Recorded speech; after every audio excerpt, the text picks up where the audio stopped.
आप सभी भाई बहनों का आध्यात्मिक ज्ञानात्मक चैनल की संध्या बेला ज्ञान कक्षा में एक बार फिर स्वागत है।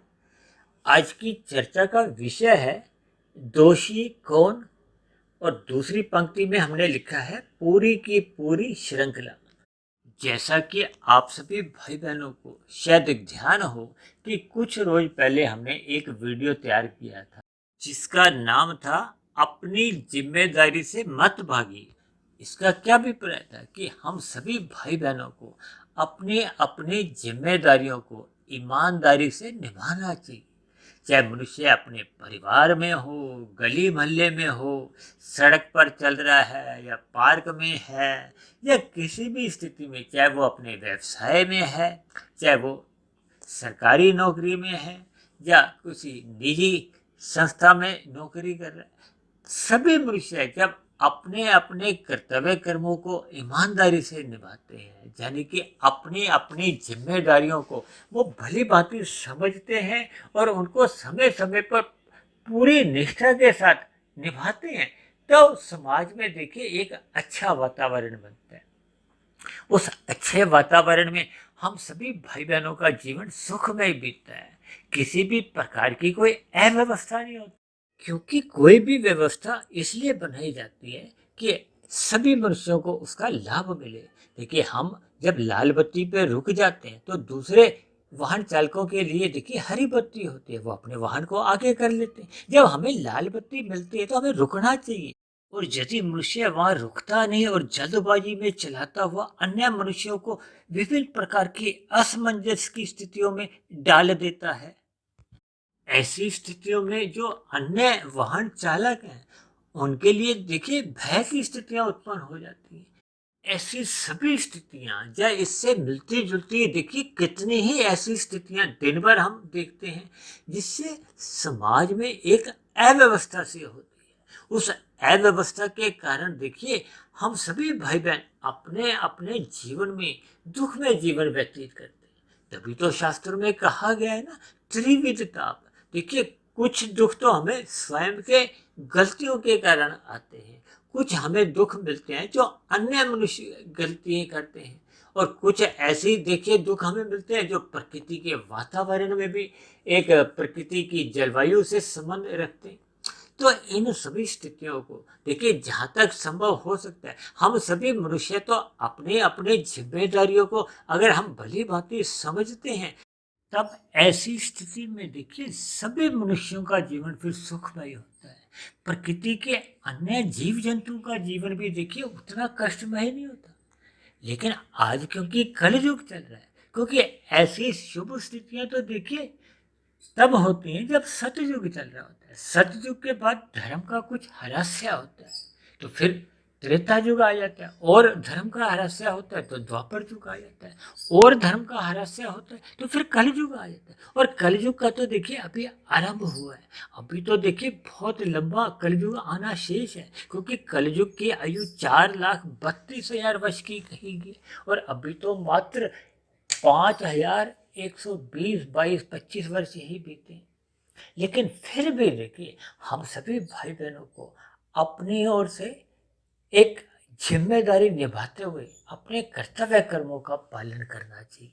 क्योंकि अभी मैंने बताया ना, हमने कुछ दिन पहले एक वीडियो प्रसारित किया था जिसका नाम ही था कि अपनी जिम्मेदारी से मत भागिए।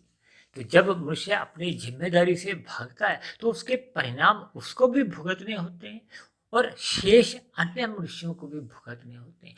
लेकिन कर्म फल सिद्धांत के अनुसार जिसने देखिए कर्म किया ही नहीं, यदि हमें अन्य मनुष्यों द्वारा किए गए पाप कर्मों का हमें दुख रूपी फल भी कुछ प्रभाव रूप में भोगना पड़ता है, तो फिर परमात्मा इसकी भरपाई कर देते हैं, क्षतिपूर्ति कर देते हैं। जैसे बीमा कंपनी द्वारा किसी अन्य वाहन द्वारा जब हमारे वाहन को कोई नुकसान होता है या किसी और प्रकार की देखिए कोई क्षति पहुंचती है तो उसकी भरपाई कर देती है। इसी तरह किसी श्रोता ने मेरे से एक प्रश्न किया था कि जो लोग अपनी जिम्मेदारी नहीं निभाते, देखिए समाज में तो ऐसी कितनी ही विपरीत स्थितियां देखने को मिलती हैं जिसके कारण आपको हमें दुख मिलते हैं। तब ऐसी स्थिति में देखिए दोषी किसको माना जाएगा। तब मैंने देखिए एक पंक्ति में जो आज मैंने वीडियो का एक दूसरी पंक्ति में शब्द लिखे हैं ना कि पूरी की पूरी श्रृंखला, इसका अभिप्राय क्या है कि देखिए परमात्मा के यहाँ देखिए कर्म फल सिद्धांत 100% सदा लागू रहता है। तब ऐसी स्थिति में देखिए जिस मनुष्य ने जितने जितने अनुपात में अपने उत्तरदायित्व को नहीं निभाया होता, फिर उतने उतने अनुपात में ही उस दोषी मनुष्य को उसका दुख रूपी फल भुगतना ही पड़ता है। देखिए वो दुख रूपी फल भले ही 5 साल बाद आए, 10 साल बाद आए, 50 साल बाद आए, चाहे अगले जन्मों में आए। देखिए कर्म फल सिद्धांत के अनुसार ये जो कर्म है ये तो एक बीज के समान है। बीज और फल के बीच की जो एक यात्रा है वो समय की यात्रा है। अब समय की यात्रा में देखिए समय तो लगेगा ही, इसलिए हम सभी भाई बहनों को अपने स्वयं की उत्तरदायित्व यानी कि जिम्मेदारियों को श्रद्धापूर्वक, निष्ठापूर्वक, ईमानदारी से सदा ही निभाते रहना चाहिए। कौन हमें देख रहा है या नहीं देख रहा, देखिए परमात्मा की ब्रह्म शक्ति द्वारा प्रकृति के सभी मनुष्यों पर एक नजर बनी रहती है, क्योंकि हम सभी मनुष्य कर्म योनि में हैं। अब देखिए हम जो कर्म करते हैं कभी कभी उसका दायरा छोटा होता है, केवल आपके हमारे परिवार के सदस्यों पर ही उसका प्रभाव पड़ता है। कभी कभी आपका हमारा कर्म कुछ इतना बड़ा होता है कि उसका गली मोहल्ले के अन्य परिवारों पे उसका प्रभाव पड़ता है। अब देखिए हमने घर में कोई ऐसी स्थिति उत्पन्न कर दी है तो केवल घर के 5-6 सदस्यों पर जितने भी हैं उन पर जैसे जैसे प्रभाव पड़ेगा, क्योंकि आज की हमारी चर्चा तो देखिए दोषी के ऊपर, और दोषी का अभिप्राय क्या है। जब जब मनुष्य देखिए निषिद्ध कर्म करता है, पाप कर्म करता है, अपराध कर जाता है, तभी तो उसको दोषी कहा जाता है। कोई देखिए पुण्य कर्म कर रहा है, निष्काम भाव से कर्म कर रहा है, उसको तो दोषी नहीं कहा जाता, उसकी तो प्रशंसा की जाती है। इसलिए हम सभी भाई बहनों को अपने परिवार के स्तर पर भी और गली मोहल्ले के स्तर पर भी अपने जिम्मेदारियों को निभाना होता है। अब देखिए किसी परिवार ने यदि अपने नल को ठीक कराते समय कोई ऐसे टूटी का या पाइप का सड़क खोद के कुछ काम करवाया है, अब उसको सही सही उसको मरम्मत हो नहीं सकी, तब ऐसी स्थिति में देखिए पड़ोसियों को विभिन्न प्रकार की असुविधाएं होती हैं। अब ये अन्य पड़ोसियों को आपके किए गए कर्म द्वारा, अपराध द्वारा, दोष द्वारा अन्य जीवों को एक पीड़ा होती है, दुख होता है, तो उसका हर्जाना को हो या उसका जो दुख रूपी फल हमें ही भुगतना पड़ेगा। इसी तरह कभी कभी हम देखिए यातायात में चल रहे हैं, अपने वाहन में कितनी ही गलतियां करते जाते हैं, तब ऐसी स्थिति में रास्ते में देखिए जितने अन्य वाहन हमारे उस दोष से प्रभावित होते हैं तो उतना बड़ा पाप कर्म आपका हमारा बनता जाता है। अब देखिए ना मानसून के दिन है, जगह जगह जब नालियां रुक जाती हैं, सड़क खराब हो जाती हैं, अब जिस जिस विभाग की जितनी जितनी जिम्मेदारी होती है, चाहे वो ठेकेदार की हो, चाहे वो सफाई कर्मचारी की हो, चाहे एक वहाँ के देखिए पार्षद की हो, चाहे एक मंत्री की हो, ये तो देखिए परमात्मा की एक व्यवस्था है, उसके अनुसार सभी की ही जिम्मेदारी। इसलिए तो देखिए मैंने आज क्या लिखा है, दोषी कौन, इसका अभिप्राय नीचे क्या दिया है, पूरी की पूरी श्रृंखला, यानी कि उस दोष में जो जो मनुष्य शामिल होता है, चाहे वो चपरासी है, चाहे वो ऊंचे पद पर है, चाहे मंत्री पद पर है, किसी भी पद पर है। तभी तो मैंने कहा ना कि आपके हमारे किए गए कर्म यदि परिवार के स्तर पर हैं, गली मोहल्ले के स्तर पर हैं, एक शहर के स्तर पर है, एक देश के स्तर पर है। आज देखिए कुछ देशों द्वारा ऐसे ऐसे दूषित कर्म संसार में हो जाते हैं या कर दिए जाते हैं, जिसका प्रभाव देखिए उन्हीं के देशवासियों पर नहीं पड़ता, पूरी की पूरी देखिए पृथ्वी पे जितने अन्य देश हैं उन सब पे पड़ता है। तब ऐसी स्थितियों में देखिए किया गया जो एक दूषित कर्म है या पाप कर्म है, फिर उसका देखिए दुख रूपी फल कितने बड़े पैमाने पे आता है। इन सभी स्थितियों को देखिए हम बहुत ही गहरे चिंतन में एक अनुभव कर सकते हैं। अब उदाहरण के लिए देखिए मानसून के दिनों में या जब कुछ बारिशें होती हैं तो सड़कों पे पानी रुक जाता है, यातायात उतने गति से चल नहीं पाता, तो लोगों को कितना नुकसान होता है, वाहनों का भी नुकसान होता है, समय का भी नुकसान होता है।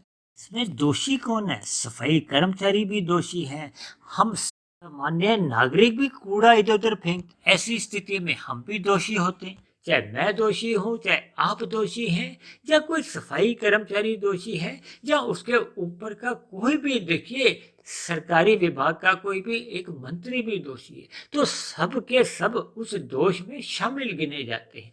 ऐसी स्थितियों में देखिए फिर जी पूरी की पूरी श्रृंखला ही वो दोषी मानी जाती है। देखिए आज कितने ही ऐसे कारखाने चल रहे हैं जिनके कारण देखिए जलवायु पे बुरा प्रभाव पड़ रहा है।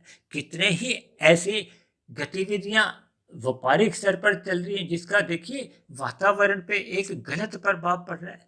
लोगों में एक गलत तामसी वृत्तियां का जन्म होता जा रहा है।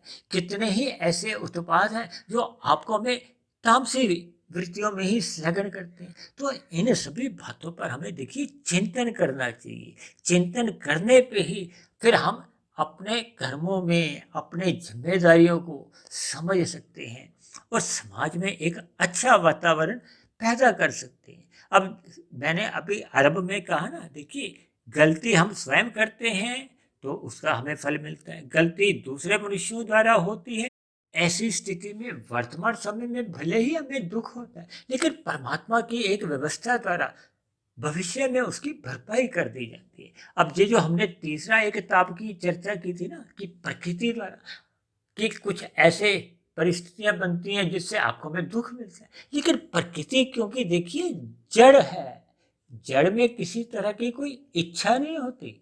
जबकि देखिए हम स्वयं गलती करते हैं तो आपकी मेरी इच्छा होती है कि मुझे सुख मिले, तो हम अन्य जीवों के साथ या अन्य मनुष्यों के साथ हम छल कपट ठगी कर जाते हैं। इसी तरह जब अन्य मनुष्यों द्वारा गलतियां होती हैं, पाप कर्म होते हैं, उनके भी अपने निजी स्वार्थ होते हैं, चाहे उनके स्वयं के स्तर पर हो या परिवार के स्तर पर।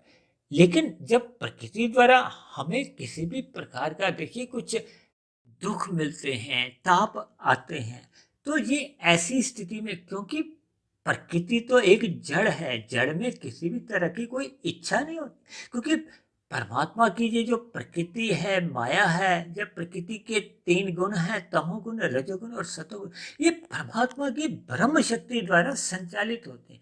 अब उदाहरण के लिए देखिए एक पुलिस का ही एक डंडा पड़ा हुआ है, अब वो डंडा अपने आप में किसी को कष्ट नहीं पहुंचाता जब तक वो पुलिस उस डंडे को लेकर अपराधी के विरुद्ध उस डंडे का इस्तेमाल नहीं करती। यानी कि डंडा अपने आप में कोई क्रिया नहीं कर सकता, क्योंकि वो तो एक जड़ पदार्थ है। ठीक इसी तरह परमात्मा की जो एक प्रकृति है, ये अपने आप में जड़ है, उसके द्वारा जैसी भी अनुकूल प्रतिकूल परिस्थितियां बनती हैं वो परमात्मा की व्यवस्था द्वारा, क्योंकि परमात्मा तो एक परम चेतन शक्ति है, जबकि परमात्मा तो देखिए परम दयालु है। मनुष्य योनि में हम जितने भी भयानक से भयानक भी पाप करते हैं, भले ही हम उनका दुख भोगने के लिए नीचे की जो 80 लाख प्रकार की तामसी योनि है उनमें जाना पड़ता है, भले ही 1 जन्म 10 जन्म 100 जन्म लाख करोड़ अरब खरब उसकी कोई गिनती नहीं है, क्योंकि मनुष्य योनि तो तभी मिलती है जब संचित कर्मों में पाप और पुण्य कर्मों की तुल्यता रहती है। लेकिन परमात्मा की कितनी ही असीम कृपा है कि परमात्मा ने नीचे की सभी योनियों के जीवों को क्रमशः अचेत रखा है, उनको अपने दुख भोगने का कोई बोध नहीं रहता, जबकि मनुष्य योनि को सचेत रखा है।